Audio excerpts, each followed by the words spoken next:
Hi hello ಎಲ್ಲರೂ ಹೇಗಿದ್ದೀರಾ friends. ಇವತ್ತು ಈ ಬ್ಲೌಸು ಸ್ಟಿಚ್ ಮಾಡಲಾಯಿತು. ಈ ಬ್ಲೌಸು ಸ್ಟಿಚ್ ಮಾಡ್ತಾ 2026ನೇ ಇಸ್ವಿಗೆ ನಾವು ಟೈಲರಿಂಗಲ್ಲಿ ಏನೆಲ್ಲ ಚೇಂಜಸ್ ಮಾಡ್ಕೋಬೇಕು, ಅಥವಾ ನಾವು ಹೋದ ವರ್ಷ ಪ್ಲ್ಯಾನ್ ಮಾಡ್ಕೊಂಡಿರೋ ಹಾಗೆ ನಾವು ಈ ವರ್ಷ ಪೂರ್ತಿ ಕಳೆದಿದ್ದೀವ, ಅಥವಾ ನಮಗೆ ಎಷ್ಟು ಲಾಭ ಆಯಿತು ಲಾಸ್ ಆಯಿತು, ನಾವು ನೆಕ್ಸ್ಟ್ ಬರೋವಂಥ ವರ್ಷದಲ್ಲಿ ನಾವು ಏನೆಲ್ಲ ಟಿಪ್ಸ್ಗಳನ್ನು ಫಾಲೋ ಮಾಡಬೇಕು ಅಂತ ಹೇಳ್ಬಿಟ್ಟು ನಾನು ಇವತ್ತಿನ ಈ ವಿಡಿಯೋದಲ್ಲಿ ಹೇಳ್ತೀನಿ. ತುಂಬ ಜನಕ್ಕೆ ಒಂದು ಮೋಟಿವೇಶನ್ ವಿಡಿಯೋ ಅಂತಲೇ ಅನ್ಕೋಬೋದು. ಫ್ರೆಂಡ್ಸ್, ಫಸ್ಟ್ನೇದಾಗಿ ನಾನು ಹೇಳೋದು ಏನಂತಂದರೆ, ನೀವು ಬಂದಿರೋ ಅಂತಹ ಟೈಲರಿಂಗಲ್ಲಿ ಅಮೌಂಟನ್ನು ನಾವು ಎಷ್ಟು ಬರುತ್ತೆ, ನಾವು ಎಷ್ಟು ಖರ್ಚು ಮಾಡ್ತೀವಿ, ಹಾಗೆ ನಾವು ಎಷ್ಟು ಉಳಿತಾಯ ಮಾಡ್ತೀವಿ ಅನ್ನೋದನ್ನು ಬರೆದಿಡಿ. ಯಾವುದೇ ಲೆಕ್ಕ ದುಡ್ಡು ಆಗಿದ್ರೂ ಸಹಿತ ನಾವು ಫಸ್ಟು ಬರೆದಿಡೋ ಅಭ್ಯಾಸನ ಮಾಡ್ಕೋಬೇಕು. ಇಲ್ಲ ಅಂತಂದರೆ ಎಷ್ಟು ಅಮೌಂಟ್ ಬಂತು ಎಷ್ಟು ಅಮೌಂಟ್ ಹೋಯಿತು ಅಂತೇಳಿ ಗೊತ್ತೇ ಆಗೋದಿಲ್ಲ. ಈ ವಿಡಿಯೋದಲ್ಲಿ ನಿಮಗೆ ಟೈಲರಿಂಗಲ್ಲಿ ಏನೆಲ್ಲ ಟಿಪ್ಸನ್ನು 2026ಕ್ಕೆ ನೀವು ಫಾಲೋ ಮಾಡಬೇಕು ಅಂತ ನಾನು ಹೇಳ್ತೀನಿ. ಹೇಗಂತಂದರೆ, ಈ ಟೈಲರಿಂಗ್ ಕೆಲಸ ಅಂತ ಅಂದರೆ ಅಷ್ಟು ಸುಲಭವಾದ ಕೆಲಸ ಅಲ್ಲ. ಅದು ಕೆಲಸನ ನಿಭಾಯಿಸಿ ಮಾಡೋರಿಗೆ ಅದು ಗೊತ್ತಿರುತ್ತೆ. ಹಾಗಾಗಿ ನೀವು ಶಾಪಲ್ಲಿ ಮಾಡ್ತಾಯಿರಿ ಅಥವಾ ಮನೆಯಲ್ಲಿ ಮಾಡ್ತಾಯಿರಿ, ನಾನು ಹೇಳುವಂತಹ ರೂಲ್ಸನ್ನು ನೀವು ಫಾಲೋ ಮಾಡಿದ್ರೆ ಖಂಡಿತವಾಗ್ಲೂ ನೀವು ಟೈಲರಿಂಗಲ್ಲಿ ಯಶಸ್ಸನ್ನು ಕಾಣ್ಬೋದು. ನೀವು ಅಂದ್ಕೊಂಡಿರೋದನ್ನು ಟೈಲರಿಂಗಲ್ಲಿ ದುಡ್ಡು ಉಳಿಸ್ಬಿಟ್ಟು ತೊಗೊಳ್ಬೋದು. ಫಸ್ಟ್ನೇದಾಗಿ ಏನು ಅಂತಂದರೆ, ನಿಮಗೆ ಒಂದು ಗುರಿ ಇರಬೇಕು. ಗುರಿ ಇಲ್ಲ ಅಂತ ಅಂದರೆ ಯಾವ ಕೆಲಸನೂ ಸಾಧ್ಯ ಆಗಲ್ಲ. ಫಸ್ಟ್ನೇದಾಗಿ ನೀವು ಅಂದ್ಕೊಳ್ಳಿ, ಇಷ್ಟು ದಿವಸ ಆಗಿದ್ದು ಮುಗೀತು, ಇನ್ನು ಕೇವಲ ಒಂದು ವಾರ ಅಷ್ಟೇ ಹೊಸ ವರ್ಷಕ್ಕೆ ಉಳಿದಿದೆ.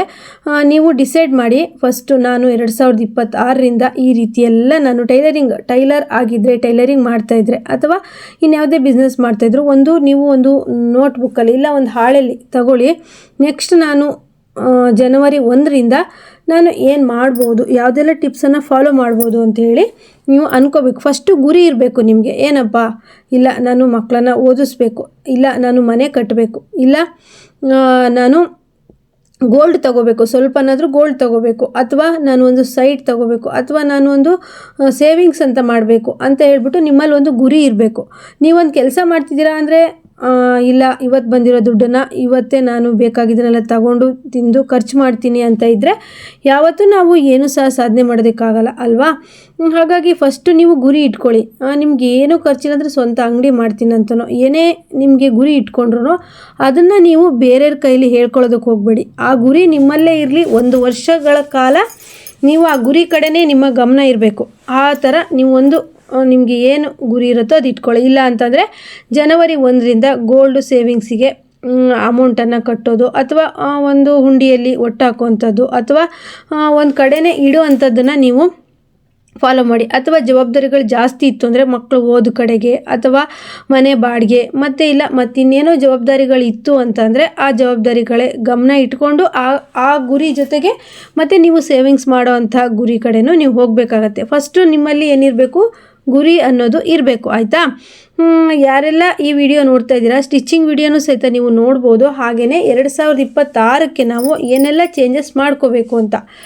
ಆಮೇಲೆ ಟೈಲರಿಂಗಲ್ಲಿ ಮುಖ್ಯವಾಗಿ ಕಲಿಯುವಂಥದ್ದು, ನಾವು ಸರಾಗವಾಗಿ ಮಾತಾಡೋದು, ಎಲ್ಲ ಕಸ್ಟಮರ್ ಹತ್ರನೂ ನಾವು ಒಳ್ಳೆ ರೀತಿಯಲ್ಲಿ ನಡ್ಕೊಳ್ಳೋದು. ಹೇಗಂದರೆ, ಕಸ್ಟಮರ್ ಬಂದರು ಅಂದರೆ ಸಿಟ್ ಮಾಡೋದು, ಗುರಾಯಿಸೋದು, ಮತ್ತು ಅವ್ರು ಏನೋ ಒಂದು ಹೇಳ್ತಾರೆ ಅಂದರೆ ಅದನ್ನು ನಾವು ಕೇಳೋದು ತಾಳ್ಮೆ ಇಲ್ಲದೆ ಇರೋದು, ಆಗಲ್ಲ ಅಂತ ಹೇಳೋದು, ಇದು ನಂಗೆ ಬರಲ್ಲ ಅಂತ ಹೇಳೋದು, ಅಥವಾ ಬೇಕಾಬಿಟ್ಟು ರೇಟ್ ಹೇಳೋದು, ಸಿಕ್ಕಾಪಟ್ಟೆ ರೇಟ್ ಹೇಳೋದು, ಆ ರೀತಿಯೆಲ್ಲ ಮಾಡಬೇಡಿ. ನಾವು ಒಂದು ಇಂಪ್ರೂವ್ಮೆಂಟ್ ಆಗಬೇಕು ಅಂದರೆ ನಮಗೆ ಯಾರು ಬೇಕು, ಕಸ್ಟಮರ್ ಬೇಕೇ ಬೇಕು.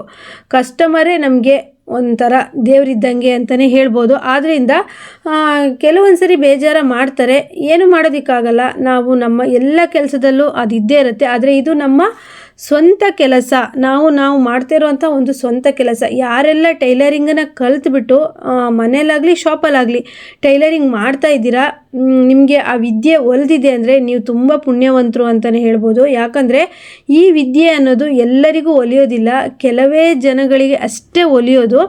ಆದ್ದರಿಂದ ನಿಮಗೆ ಈ ವಿದ್ಯೆ ಒಲಿದಿದೆ ಅಂದರೆ ಅದನ್ನು ನೀವು ಹೇಗೆ ಉಪಯೋಗ ಮಾಡ್ಕೊಬೇಕು ಅನ್ನೋದನ್ನು ಫಸ್ಟು ನೀವು ಅರ್ಥ ಮಾಡ್ಕೊಬೇಕು. ಫ್ರೆಂಡ್ಸ್, ನಾವು ಫಸ್ಟು ಏನು ಅಂತಂದರೆ, ನಾವು ಕೆಲಸ ಮಾಡೋ ಜಾಗನ ನೀಟಾಗಿ ಇಟ್ಕೊಳ್ಳೋದು, ಮತ್ತು ಬರುವಂಥ ಕಸ್ಟಮರನ್ನ ನೀಟಾಗಿ ಮಾತಾಡಿಸೋದು, ಸರಿಯಾಗಿ ಅವರಿಗೆ ರೆಸ್ಪಾನ್ಸ್ ಮಾಡೋದು. ನನಗೆ ಕೆಲವು ಕಸ್ಟಮರ್ ಬಂದವರು ಹೇಳ್ತಾರೆ, ಅಪ್ಪ ಅವ್ರದ್ದು ಏನು ಅಂಗಡಿಯಪ್ಪ, ಒಂದು ಸತಿ ಹೋದೆ ಸರಿಯಾಗಿ ರೆಸ್ಪಾನ್ಸೇ ಮಾಡ್ತಾ ಇಲ್ಲ ಅಂಥೇಳಿ. ಆ ರೀತಿ ತುಂಬ ಜನ ಟೈಲರ್ಸ್ ಮಾಡಲ್ಲ, ಎಲ್ಲಾದರೂ ಒಬ್ಬೊಬ್ಬರು ಆ ರೀತಿ ಮಾಡ್ತಾ ಇರ್ತಾರೆ. ನಾನು ಹೀಗೆ ಹೇಳ್ತಾ ಇದ್ದೀನಿ. ಯಾಕಂದರೆ ಈಗ ಬಿಗಿನರ್ಸ್ ಅವರು ಟೈಲರಿಂಗ್ ಕಲ್ತಿರ್ತಾರಲ್ವ ಅವರು. ಮತ್ತು ಹೇಗಂದರೆ ನೀವು ಬಿಗಿನರ್ಸ್ ಅವರು ಟೈಲರಿಂಗ್ ಕಲ್ತಿದ್ದೀರಾ, 2026ರಿಂದ ಒಳ್ಳೊಳ್ಳೆ ಯೋಜನೆಗಳನ್ನು ಮಾಡ್ಕೊಂಡಿದ್ದೀರಾ. ನಾನು ಈಗಷ್ಟೇ ಒಂದು ಶಾಪ್ ಓಪನ್ ಮಾಡಿದ್ದೀನಿ, ಅಥವಾ ಮನೆಯಲ್ಲಿ ಒಂದು ಹೊಸ ಮಿಷನ್ ತಂದು ಬಟ್ಟೆ ಹೊಲಿಯೋದಕ್ಕೆ ಸ್ಟಾರ್ಟ್ ಮಾಡಿದ್ದೀನಿ. ನಾನು ಕೆಲವೊಂದು ಐಡಿಯಾಸ್ಗಳನ್ನು ಮಾಡ್ಕೊಬೇಕು ಅಂತಂದರೆ ನೀವು ಫಸ್ಟು ಎಷ್ಟು ನಿಮಗೆ ಲೈನಿಂಗು ಫಾಲಿಗೆ ದುಡ್ಡು ಬೇಕು, ಅಥವಾ ನೀವು ಎಷ್ಟು ಇನ್ವೆಸ್ಟ್ ಮಾಡಬೇಕು, ಅಥವಾ ನಿಮ್ಗೆ ಇವತ್ತು ಎಷ್ಟು ದುಡ್ಡು ಬಂತು ಅನ್ನೋದನ್ನು ಕರೆಕ್ಟಾಗಿ ಯೋಚನೆ ಮಾಡಿ ಬರೆದಿಟ್ಕೊಂಡು ಈ ಟೈಲರಿಂಗನ್ನು ಶುರು ಮಾಡಿ. ಹಾಗೆ ನಿಮಗೆ ಜವಾಬ್ದಾರಿಗಳು ತುಂಬ ಇಲ್ಲದೇ ಇರಲಿ, ನೀವು ಒಂದು ಟೈಮಿಂಗ್ಸ್ ಅಂತ ದುಡ್ಡನ್ನು ಖರ್ಚು ಮಾಡೋದಕ್ಕೆ ಇಟ್ಕೊಳ್ಳಿ. ಇವತ್ತು ನಿಮಗೆ ಟೈಲರಿಂಗಿಂದ ಬಂದಿದ್ದ ದುಡ್ಡನ್ನು ಇವತ್ತೇ ನೀವು ಖರ್ಚು ಮಾಡಿದ್ರಿ, ಲೆಕ್ಕ ಇಲ್ಲದೇ ಖರ್ಚು ಮಾಡಿದ್ದೆ ಅಂತ ಯಾವತ್ತೂ ಆ ತಪ್ಪು ಮಾಡಬೇಡಿ. ನಾನು ತುಂಬ ವಿಡಿಯೋಗಳಲ್ಲಿ ಹೇಳಿದ್ದೀನಿ ನಿಮಗೆ, 1ನೇ ತಾರೀಕಿಗೆ ನಾನು ಒಂದು ಹುಂಡಿಗೆ ದುಡ್ಡು ಹಾಕ್ತಾ ಇದ್ದರೆ ಮತ್ತೆ ನಾನು 1ನೇ ತಾರೀಕಿಗೆ ಓಪನ್ ಮಾಡಿ ನೋಡೋದು. ಆ ರೀತಿ ಯಾರೆಲ್ಲ ಮಾಡ್ತಾ ಇದ್ದೀರಾ, ನಾವು ತಿಂಗಳ ಪೂರ್ತಿ ಒಂದು ಅಮೌಂಟನ್ನು ಇಟ್ಬಿಟ್ಟು ತಿಂಗಳ ಫಸ್ಟಲ್ಲಿ ನಾನು ಅಮೌಂಟನ್ನು ತೆಗಿತೀನಿ ಅನ್ನೋರು ಯಾರೆಲ್ಲ ಇದ್ದೀರಾ ಅವರಿಗೆ ನಾನೊಂದು ಟಿಪ್ಸನ್ನು ಕೊಡ್ತೀನಿ. ಏನಂತಂದರೆ, ನೀವು 1ನೇ ತಾರೀಕು ದುಡ್ಡು ಹುಂಡಿನ ಓಪನ್ ಮಾಡ್ತೀರಾ, ಒಂದು ತಿಂಗಳಲ್ಲಿ ಹೊಲಿದಿರೋ ಅಮೌಂಟ್ ಎಷ್ಟು ಅನ್ನೋದನ್ನು 1ನೇ ತಾರೀಕು ತೆಗಿತೀರಾ ಅಂದ್ಕೊಳ್ಳಿ. ಅದು ಯಾವ ದಿನವೇ ಆಗಿರಲಿ, ಯಾವ ವಾರನೇ ಆಗಿರಲಿ ತೆಗಿತೀರಲ್ವ, 1ನೇ ತಾರೀಕಿಂದ 5ನೇ ತಾರೀಕುವರೆಗೂ ಆ ದುಡ್ಡನ್ನು ನೀವು ಫಸ್ಟು ಯಾವುದಕ್ಕೂ ಖರ್ಚು ಮಾಡಬೇಡಿ. ಖರ್ಚು ಮಾಡಿ ಒಂದೇ ಒಂದು ವಸ್ತುಗೋಸ್ಕರ ಖರ್ಚು ಮಾಡಿ. ಅದು ಏನು ಅಂತಂದರೆ ಕಲ್ಲುಪ್ಪು ಅಥವಾ ಪುಡಿ ಉಪ್ಪು, ಒಂದು ಹೊಸ ಪ್ಯಾಕೆಟ್ ಶುಕ್ರವಾರ ದಿನ ತಂದುಬಿಟ್ಟು ನೀವು ಮನೆಗೆ ತನ್ನಿ. 1ನೇ ತಾರೀಕಿಂದ 5ನೇ ತಾರೀಕುವರೆಗೂ ಯಾವುದೇ ರೀತಿ ದುಡ್ಡನ್ನು ನೀವು ಖರ್ಚು ಮಾಡಬಾರ್ದು. ಕಮಿಟ್ಮೆಂಟ್ ಇರ್ತಾವೆ ಮೇಡಮ್, ನಮಗೆ ತುಂಬ ಕಮಿಟ್ಮೆಂಟ್ ಇರುತ್ತೆ, ಖರ್ಚಿರುತ್ತೆ, ಕಟ್ಟಲೇಬೇಕು ಅಂತಂದರೆ ನೀವು ನಿಮಗೆ ಸಂಬಳ ಅಂತ ಸಿಗೋದ್ರೊಳಗೇ ದುಡ್ಡನ್ನು ಮಾರಾಟ ಮಾಡಿರ್ತೀರ. ಆ ರೀತಿ ಈಗ ನಮಗೆ ಈಗ ಒಂದು ಅಮೌಂಟು 10,000 ಈಗ 2 ದಿನ ಬಿಟ್ಟು ಸಿಗತ್ತೆ ಅಂತಂದರೆ 10,000 ಆಗಲೇ ಸೇಲ್ ಆಗಿರುತ್ತೆ. ನಿಮಗೆ ಅರ್ಥ ಆಗ್ತಿದೆ ಅಂತ ಹೇಳ್ಬೋದು. ಈಗ ನನಗೊಂದು 10,000 ರೂಪಾಯಿ ನಾನೀಗ ಹುಂಡಿನ 1ನೇ ತಾರೀಕು ತೆಗಿತೀನಿ, ಅದರಲ್ಲಿ ನನಗೆ ಒಂದು 20,000 ರೂಪಾಯಿ ಸಿಗತ್ತೆ ಅಂದರೆ ಇದಕ್ಕೋಯ್ತು ಅದಕ್ಕೋಯ್ತು ಇದಕ್ಕೋಯ್ತು 20,000 ರೂಪಾಯಿಲಿ ₹1. ನಾನು ಸಹ ವಿಡಿಯೋ ಮಾಡಿದ್ದೀನಿ. ನನಗೂ ಸಹ ತುಂಬ ಕಮಿಟ್ಮೆಂಟ್ ಇದೆ, ಆದರೆ ನಾನು 1ನೇ ತಾರೀಕಿಂದ 5ನೇ ತಾರೀಕುವರೆಗೂ ಯಾವುದೇ ಥರ ಅಮೌಂಟನ್ನು ಖರ್ಚು ಮಾಡೋದಕ್ಕೆ ಹೋಗಲ್ಲ. 5ನೇ ತಾರೀಕು ನಂತರ ನಾನು ನನ್ನ ಯಾವುದೆಲ್ಲ ಕಮಿಟ್ಮೆಂಟ್ ಇದೆ ಅದಕ್ಕೆ ನಾನು ಕೊಡ್ತೀನಿ. ಆದರೆ ಇವಾಗ ತುಂಬ ಯೋಜನೆಗಳನ್ನು ಹಾಕ್ಕೊಂಡು ನಾನು ಖರ್ಚನ್ನು ತುಂಬ ಕಡಿಮೆ ಮಾಡಿ ಸಾಲವನ್ನು ತುಂಬಾ ತೀರಿಸಿದ್ದೀನಿ. ನನಗೆ ಫಸ್ಟು ಐಡಿಯಾಸ್ ಎಲ್ಲ ಇರಲಿಲ್ಲ, ನಾನು ಸಹಿತ ತುಂಬ ಸಾಲ ಮಾಡ್ಕೊಂಡ್ಬಿಟ್ಟೆ. ಏನು ಕಣ್ಣಿಗೆ ಕಾಣಿಸುತ್ತೋ, ಏನು ಇಷ್ಟ ಆಗುತ್ತೋ, ಏನು ಈಸಿ ಅನಿಸುತ್ತೋ ಅದನ್ನೆಲ್ಲ ತಗೊಳ್ತಾ ಹೋದೆ. ಅದು ನಾನು ಮಾಡಿದ ಮೊದಲನೇ ದೊಡ್ಡ ತಪ್ಪು.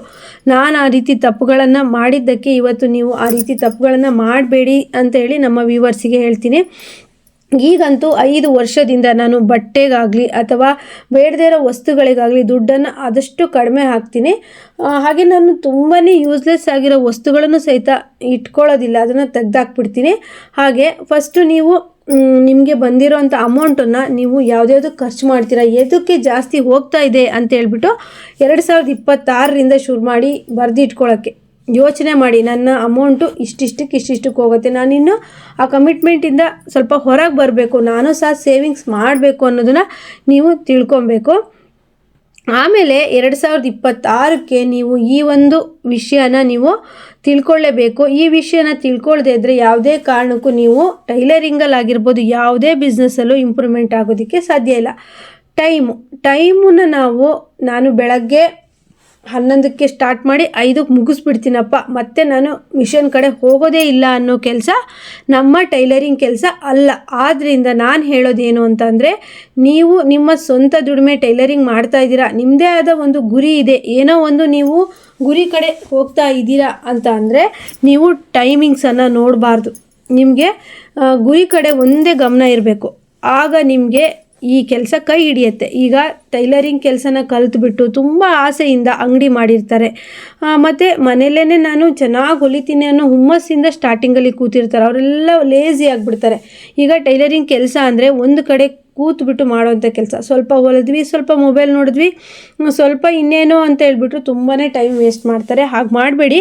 ನೀವು ಮೊಬೈಲು ರೀಲ್ಸ್ ಎಲ್ಲ ನೋಡಬೇಡಿ ಅಂತ ನಾನು ಹೇಳಲ್ಲ, ನಿಮ್ಮಲ್ಲೇ ನೀವೊಂದು ಗುರಿ ಇಟ್ಕೊಳ್ಳಿ. ನಾನು ಈ ಬ್ಲೌಸ್ ಫುಲ್ ಹೊಲಿದ ಮೇಲೇ ನಾನು 5 ನಿಮಿಷ ರೀಲ್ಸ್ ನೋಡ್ತೀನಿ, 10 ನಿಮಿಷ ರೀಲ್ಸ್ ನೋಡ್ತೀನಿ ಅಂತ ಹೇಳ್ಬಿಟ್ಟು ನಿಮ್ಮ ಮನಸ್ಸಲ್ಲೇ ಒಂದು ಲೆಕ್ಕಾಚಾರವನ್ನು ಹಾಕ್ಕೊಂಡ್ಬಿಟ್ಟು ಕೆಲಸ ಮಾಡೋದನ್ನು ಕಲೀರಿ. ಯಾಕಂದರೆ ಫ್ರೆಂಡ್ಸ್, ನಾನು ಹೇಳ್ತೀನಿ, ಫ್ರೆಂಡ್ಸ್ ಆಗಲಿ, ರಿಲೇಷನ್ ಆಗಲಿ, ಅಥವಾ ಯಾರೇ ಆಗಿರಲಿ, ನಮಗೆ ನೀವು ಈ ರೀತಿ ಇರಿ ಅಂತ ದಿನ ಅಡ್ವೈಸ್ ಯಾರೂ ಮಾಡಲ್ಲ.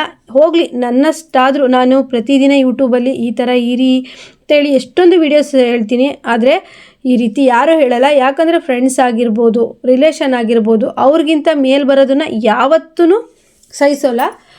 ತುಂಬ ಆತ್ಮೀಯ ಸ್ನೇಹಿತರಾದರೆ ಒಳ್ಳೇದಾಗಲಿ ಅವಳಿಗೆ ಅಂತ ಹೇಳ್ತಾರೆ, ಆದರೆ ಅವ್ರಿಗಿಂತ ಮೇಲ್ ಬರಲಿ ಅಂತ ಅವ್ರು ಯಾವತ್ತೂ ಅಂದ್ಕೊಳ್ಳೋದಿಲ್ಲ. ಆದ್ದರಿಂದ ನಾನು ಹೇಳ್ತೀನಿ, ನಮಗೆ ಹುರಿದುಂಬಿಸಿ ಮೇಲೆ ಹೇಳ್ಬೇಕು ನಾವು ಅಂತಂದರೆ ನಮ್ಮ ಮನಸ್ಥಿತಿನೇ ಕಾರಣ ಆಗುತ್ತೆ. ಆದ್ದರಿಂದ ನಾವು ಕುಗ್ಗಬಾರ್ದು. ಯಾವುದೇ ಸಂದರ್ಭ ಬರಲಿ, ಏನೇ ಬರಲಿ, ನಾವು ಅದನ್ನು ಒಂದು ಸಮಸ್ಯೆಗೆ ಒಂದು ಪರಿಹಾರ ಇರುತ್ತೆ. ಕುಗ್ಗೋದಕ್ಕೆ ಯಾವತ್ತೂ ಹೋಗಬೇಡಿ.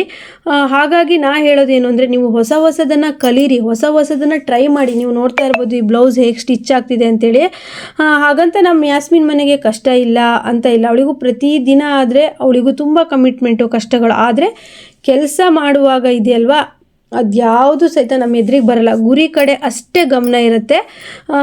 ಹೀಗೆ ಫ್ರೆಂಡ್ಸ್, ನಾನು ನಿಮ್ಮ 2026ನೇ ಇಸ್ವಿಯಲ್ಲಿ ನೀವು ಕೆಲವೊಂದು ರೂಲ್ಸ್ಗಳನ್ನು ಚೇಂಜ್ ಮಾಡ್ಕೊಳ್ಳಿ ಅಂತ ಈ ವಿಡಿಯೋ ಮಾಡ್ತಾಯಿದ್ದೀನಿ. ಈ ವಿಡಿಯೋ ಬೇಕಿದ್ರೆ ನೀವು ಡೌನ್ಲೋಡ್ ಮಾಡಿ ಇಟ್ಕೊಂಡು ಪ್ರತಿದಿನ ಕೇಳಿ. ನಾನು ಇದನ್ನು ಅನುಭವಿಸಿ, ಇಷ್ಟು ವರ್ಷ ಅನುಭವಿಸಿ, ನಾನು ಈ ರೀತಿ ಎಲ್ಲ ರೂಲ್ಸನ್ನು ಫಾಲೋ ಮಾಡ್ಕೊಂಡ್ಬಂದು ಚೇಂಜಸ್ ಆಗಿ ನನ್ನ ಜೀವನದಲ್ಲಿ ತುಂಬಾ ಚೇಂಜಸ್ ಆಗಿದ್ದೀನಿ. ಯಾವತ್ತೂ ಅಷ್ಟೇ, ನಾವು ಕೆಲವೊಂದು ವಿಚಾರಗಳನ್ನು ಅನುಭವಿಸಿದಾಗ ಅಥವಾ ನಾವು ಅದನ್ನು ನಮ್ಗೆ ಆ ಸ್ಥಿತಿಗಳೆಲ್ಲ ಬಂದಾಗಲೇ ನಮಗೆ ಇನ್ನೊಬ್ಬರಿಗೆ ಹೇಳೋದಕ್ಕೆ ಗೊತ್ತಾಗೋದು. ಅದೇ ನಾವು ಆರಾಮಾಗಿ ಇದ್ವಿ ಅಂದರೆ ನಮಗೆ ಅದು ಇನ್ನೊಬ್ಬರಿಗೆ ಹೇಳೋದಕ್ಕೆ ಬರೋದಿಲ್ಲ. ಆದ್ದರಿಂದ ನನ್ನ ವಿಡಿಯೋ ನೋಡೋ ಅಂಥ ಎಷ್ಟೋ ಜನ ವ್ಯೂವರ್ಸ್ ಸಿಸ್ಟರ್ಸ್ ಎಲ್ಲ ನನಗೆ ಕಮೆಂಟ್ ಮಾಡ್ತಾರೆ, ಸಿಸ್ಟರ್ ನಿಮ್ಮ ವೀಡಿಯೋಸ್ ಮೋಟಿವೇಶನ್ ವೀಡಿಯೋಸ್ ಹಾಕಿ ಅಂತೇಳಿ. ನನಗೆ ಇರೋ ಆಸೆ ಅಷ್ಟೇ. ಯಾರೆಲ್ಲ ಟೈಲರ್ಸ್ ಇದ್ದೀರಾ, ನಿರಾಸೆಯಿಂದ ಇದ್ದೀರಾ, ಯಾಕಂದರೆ ನಿರಾಸೆ ಅಂದರೆ ನಾ ಹಾಗೆ ಹೇಳಲ್ಲ, ಏನು ಅಂತಂದರೆ ನನಗೆ ಕಮೆಂಟ್ ಮಾಡ್ತಾರೆ, ಅಕ್ಕ ನಾನು ತುಂಬ ಲೇಝಿ ಆಗಿಬಿಟ್ಟಿದ್ದೀನಿ, ಬಟ್ಟೆ ತುಂಬ ಇದೆ, ನಾನು ಹೊಲಿಯೋದೇ ಇಲ್ಲ, ಯಾಕೆ ಅಂತೇಳಿ. ಬೇಡ, ನೀವು ಒಂದು ಪ್ಲ್ಯಾನನ್ನು ಮಾಡ್ಕೊಳ್ಳಿ. ಪ್ಲ್ಯಾನ್ ಇಲ್ಲದೇ ಯಾವ ಕೆಲಸನೂ ಮಾಡೋಕ್ಕಾಗಲ್ಲ. ಒಂದು ತಿಂಗಳಲ್ಲಿ ಒಂದು ದಿನ ವೇಸ್ಟ್ ಆದರೆ ಪರವಾಗಿಲ್ಲ, ಬೇಕಿದ್ರೆ ಒಂದು ದಿನನೂ ವೇಸ್ಟ್ ಮಾಡಬೇಡಿ. ಟೈಮು ತುಂಬಾ ಇಂಪಾರ್ಟೆಂಟು. ಹಾಗಾಗಿ ನೀವು ಒಂದು ತಿಂಗಳಲ್ಲಿ ಒಂದು ದಿನ, ನಾನೇನೋ ಖುಷಿಗೆ ಎಲ್ಲೋ ದೇವಸ್ಥಾನ ಹೋಗಿ ಬರ್ತೀನಿ, ಹೋಗಿ ಬನ್ನಿ, ಪರವಾಗಿಲ್ಲ. ಪ್ರತಿದಿನವೂ ಹೋಗಿ ದೇವಸ್ಥಾನಕ್ಕೆ, ನಾನು ಬೇಡ ಅನ್ನಲ್ಲ. ಆದರೆ ನಿಮ್ಮ ಕೆಲಸಕ್ಕೆ ತೊಂದರೆ ಮಾಡಿಕೊಂಡು ಆ ಥರ ಎಲ್ಲ ಯಾವತ್ತೂ ಯಾವ ದೇವರೂ ನಿಮ್ಮ ಕೆಲಸನ ಬಿಟ್ಬಿಟ್ಟು ಬನ್ನಿ ಅಂತ ಹೇಳಲ್ಲ. ಕಾಯಕವೇ ಕೈಲಾಸ ಅಂತ ಹೇಳಿದ್ದಾರೆ. ಹಾಗೆ ನಾ ಹೇಳೋದು, ಫಸ್ಟು ನಿಮ್ಮ ಕೆಲಸಕ್ಕೆ ನೀವು ಆದಷ್ಟು ಪ್ರಾಧಾನ್ಯತೆ ಕೊಡಿ. ಯಾಕಂದರೆ ಕೆಲಸ ನಮ್ಮ ಜೊತೆಗಿತ್ತು ಅಂತಂದರೆ ಬೇಡವಾಗಿರೋ ಯೋಚನೆಗಳು, ಬೇಡವಾಗಿರುವ ಚಿಂತೆಗಳು, ಹಾಗೆ ಬೇಡವಾದಂತಹ ಮಾತುಗಳು ಯಾವುದು ನಮ್ಮ ಬಳಿ ಬರೋಲ್ಲ.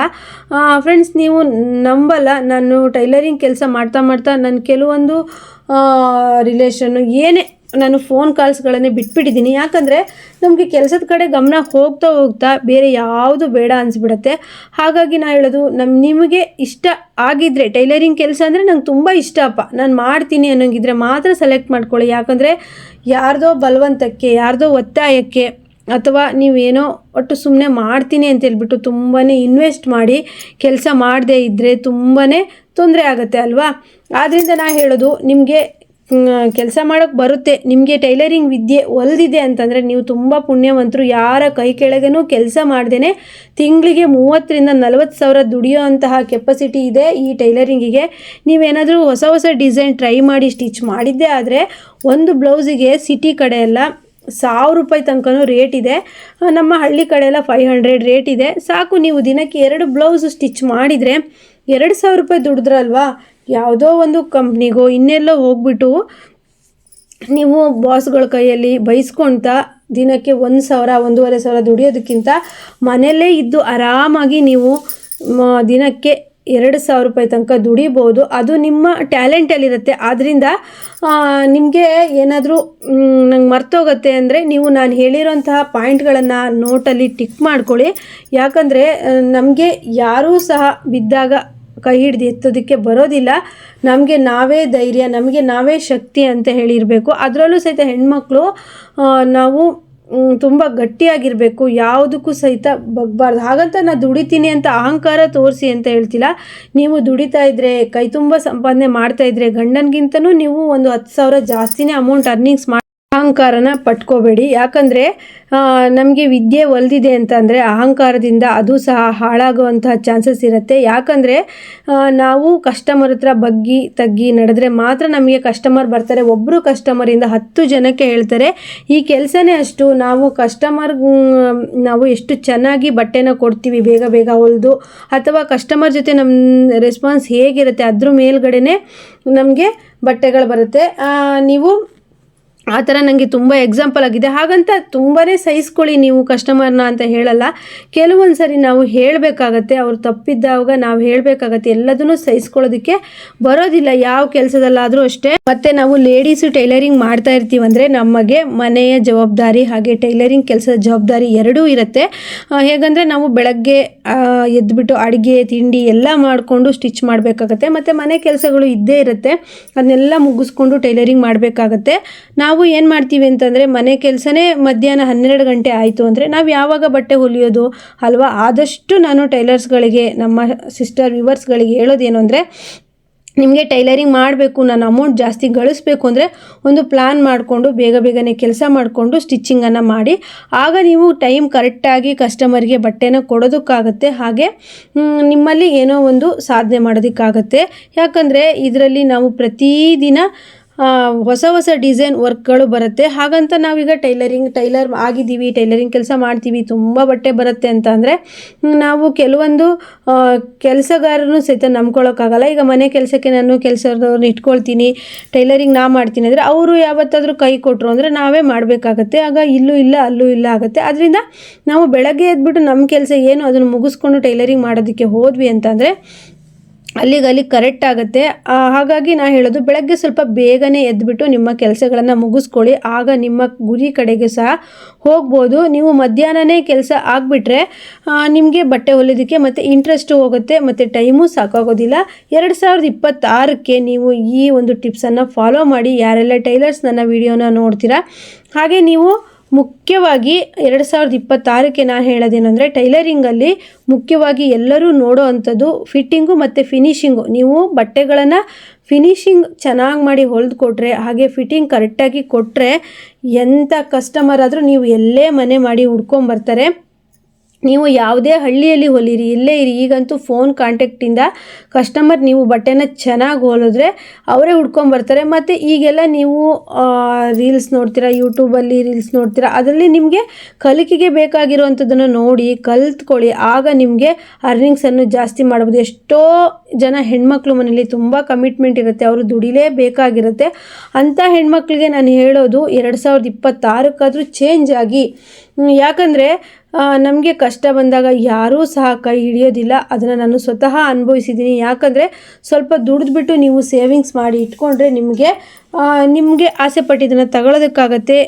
ನಾವು ಯಾರ ಮುಂದೆನೂ ಕಮ್ಮಿ ಇಲ್ದಂಗೆ ಇರೋಕ್ಕಾಗತ್ತೆ. ಆದ್ದರಿಂದ ಯಾರೆಲ್ಲ ಟೈಲರ್ಸ್ ಇದ್ದೀರಾ, ನೀವು ಟೈಲರಿಂಗ್ ಮಾಡ್ತಿದ್ದೀರಾ, ನಾನು ಹೇಳಿರೋಂಥ ಟಿಪ್ಸನ್ನು ಫಾಲೋ ಮಾಡಿ. ಈ ವಿಡಿಯೋ ಇಷ್ಟ ಆದರೆ ಮಾತ್ರ ಲೈಕ್ ಮಾಡೋದನ್ನು ಮರಿಬೇಡಿ. ಯಾಕಂದರೆ ನಾನು ಟೈಮ್ ಕೊಟ್ಟು ನಿಮಗೆ 2026 ಬರೋದ್ರೊಳಗಡೆ ನಿಮಗೆ ಈ ಟಿಪ್ಸನ್ನು ಹೇಳಬೇಕು ಅಂತ ತುಂಬ ದಿವಸದಿಂದ ಟ್ರೈ ಮಾಡ್ತಾಯಿದ್ದೆ. ಫೇಸ್ ಟು ಫೇಸ್ ವಿಡಿಯೋ ಮಾಡಬೇಕು ಅಂತಲೂ ಅಂದ್ಕೊಂಡೆ, ಆದರೆ ತುಂಬ ಸಾಧ್ಯ ಆಗ್ತಾಯಿಲ್ಲ ಫ್ರೆಂಡ್ಸ್. ಆದ್ದರಿಂದ ನಾನು ಇವತ್ತು ಈ ಬ್ಲೌಸ್ ಸ್ಟಿಚ್ ಮಾಡ್ತಾ ವಾಯ್ಸ್ ಓವರ್ ಕೊಟ್ಟಿದ್ದೀನಿ.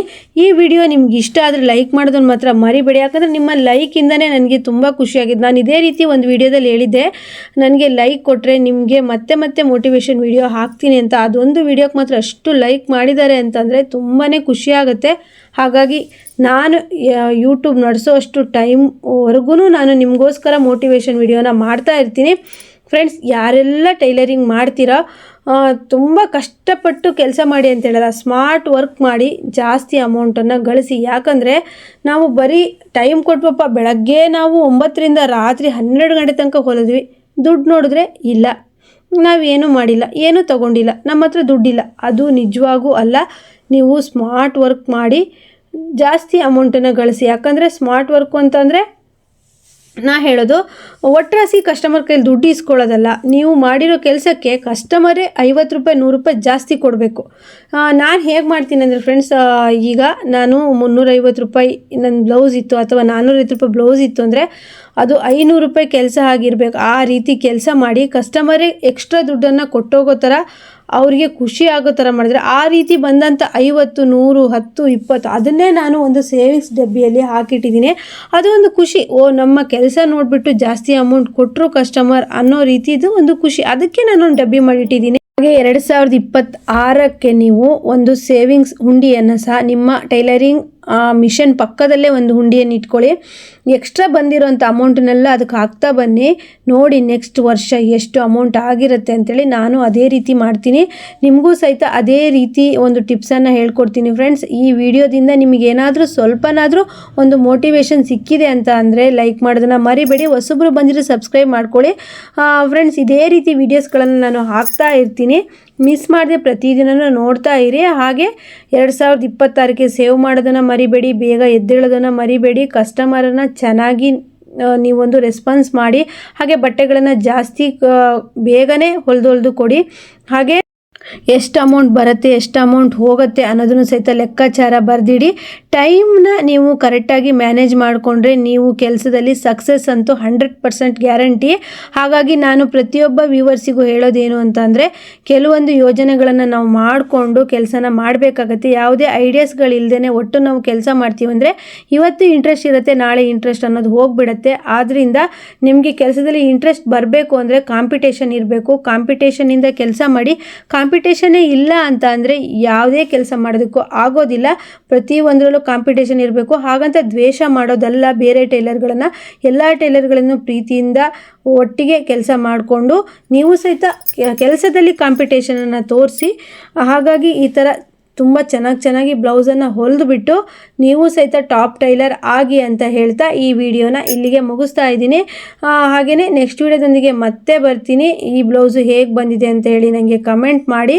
ಹಾಗೆ ಈ ಬ್ಲೌಸು ಈ ರೀತಿ ಬ್ಲೌಸ್ ಸ್ಟಿಚಿಂಗ್ ನಾನು ಡೀಟೇಲಾಗಿ ಹಾಕಿದ್ದೀನಿ ನಮ್ಮ ಚಾನಲಲ್ಲೇ, ನೀವು ನೋಡ್ಬೋದು. ಈ ವಿಡಿಯೋದಲ್ಲಿ ಮೋಟಿವೇಶನ್ ಜೊತೆಗೆ ಬ್ಲೌಸ್ ಸ್ಟಿಚಿಂಗ್ ಮಾಡೋದು ಸಹಿತ ಹಾಕಿದ್ದೀನಿ. ಓಕೆ ಫ್ರೆಂಡ್ಸ್, ನೆಕ್ಸ್ಟ್ ವಿಡಿಯೋದೊಂದಿಗೆ ಮತ್ತೆ ಬರ್ತೀನಿ. ಎಲ್ರಿಗೂ ಬಾಯ್.